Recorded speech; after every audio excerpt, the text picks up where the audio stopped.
We've talked a lot about what a local convention does for people from the Pocatello area, but what about the guests that come from all over? KPVI News That Works For You reporter Paul Beam talked with some of the big names that traveled hundreds of miles to be part of Snake River Fandom Con.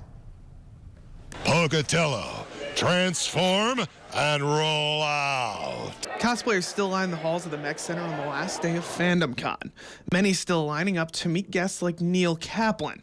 He's been in a multitude of projects including Destiny 2, StarCraft 2, Voltron, and Naruto Shippuden. He mostly plays villains, but one standout was Optimus Prime, which like most heroes he defines as a good character, but a one-note character. And then you got Megatron, who like sits down at the same keyboard and plays all 88 keys. But those are villains for you. I mean, villains get to enjoy what they do. They get to hate people. They get to love people. Another pair of guests were Katrine McGregor, a casting director, and April Matson, an actress.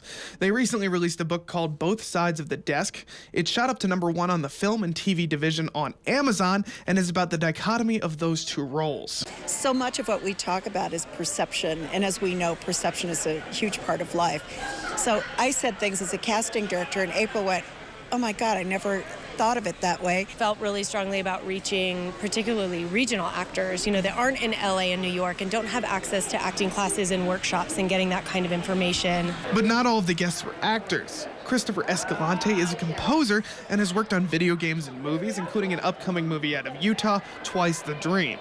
He says his favorite music project was working with the Salt Lake Pops. I get to write arrangements for live musicians, which always adds a lot more life to the performance. A lot of the music I produce otherwise is produced digitally or with samples and everything like that. So any chance I get to work with live musicians is so much fun and fulfilling. Reporting from Pocatello, I'm Paul Beam, KPVI News That Works For You.